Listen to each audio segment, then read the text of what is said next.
Salve, pessoal, boa tarde. Esses dias eu estava prestando atenção nas publicações que eu faço e o engajamento que elas geram. Toda vez que eu posto um vídeo que fala sobre a violência contra a mulher, ele é um vídeo que tende a ter muito menos engajamento do que vídeos quando eu falo de solidão, sofrimento, ansiedade, depressão, qualquer coisa assim. O que isso me faz pensar, né? Acho que isso é um indicador de uma sociedade como a nossa, absolutamente machista e violenta contra as mulheres, né? Às vezes é importante a gente pensar que a mulher vive hostilidade o tempo inteiro, o tempo todo. 29 de novembro e 1º de dezembro, uma mulher foi arrastada por mais de 1 quilômetro, teve as 2 pernas amputadas, porque o seu antigo relacionamento não aceita separação e não aceita que ela deixe de ser sua propriedade. O careca do Campari, Red Pill, um cara que é um influenciador de outros homens, que tem uma corrente gigantesca de homens que idolatram esse cara, né? Mais uma vez cometeu violência contra a mulher de natureza física, de natureza sexual, um cara endeusado por outros homens. Um grupo de homens que entende que as mulheres, na verdade, são grandes violadoras dos homens, né? Homens ressentidos que pregam e multiplicam na internet o ódio às mulheres. Ah, Karina, isso é sua opinião? Não, não é opinião. Isso é crime. É crime praticado por um efeito contágio. Então, todos recalcados, né? Eles vão lá e projetam o seu ódio, destilam o seu veneno, disseminando a ideia de inferiorização da mulher, de violência contra a mulher, e idolatram essas figuras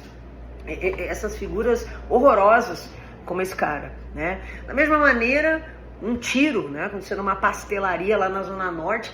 Gente, daria para elencar um monte de delitos, um monte de quadros.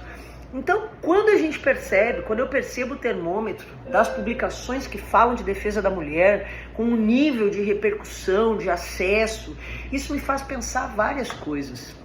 Primeiro, a grande maioria do público que segue as minhas redes sociais são mulheres.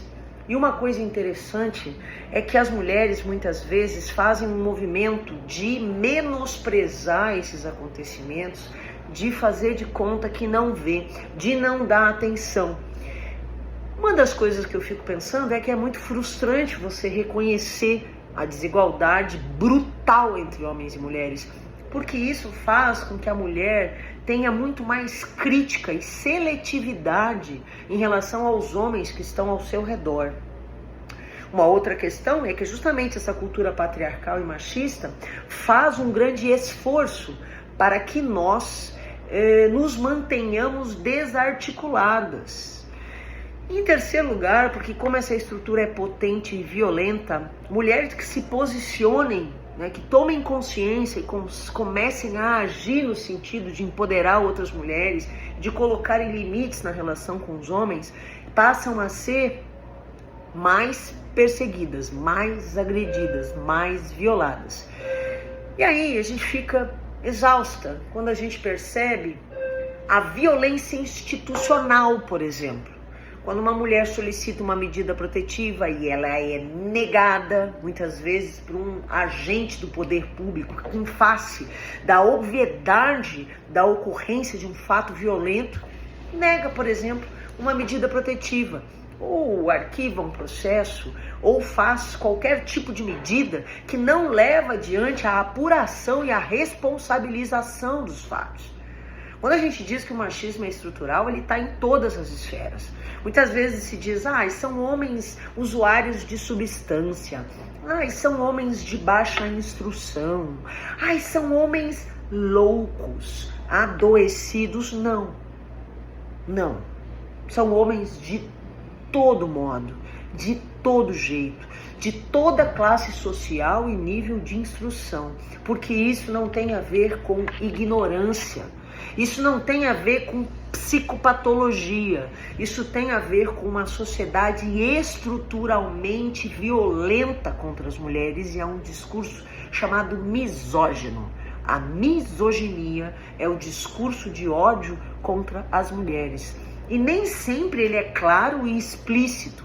Muitas vezes ele vem disfarçado de carinho e cuidado.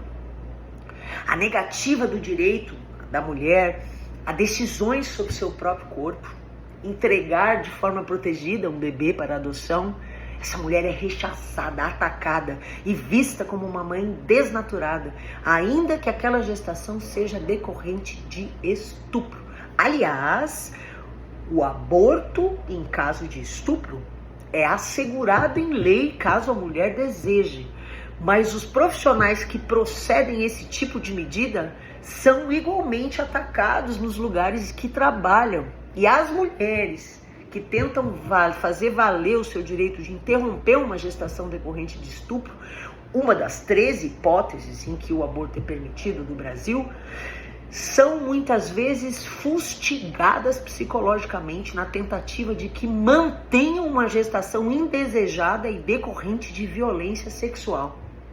Então não é brincadeira, então não é mimimi, então não é papo de feminista mal amada, não.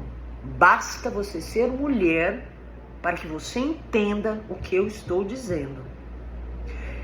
Você, mulher, que está assistindo esse vídeo e que vive essas condições, não se cale. Todas nós vivemos em alguma medida. Você, homem, que é nosso aliado, que entende desses privilégios e que não faz parte desses grupos de homens, esteja ao nosso lado, não tentando falar por nós para nos defender, mas estando como nossos aliados e fortalecendo o coro que nos protege. Não é fácil ser mulher.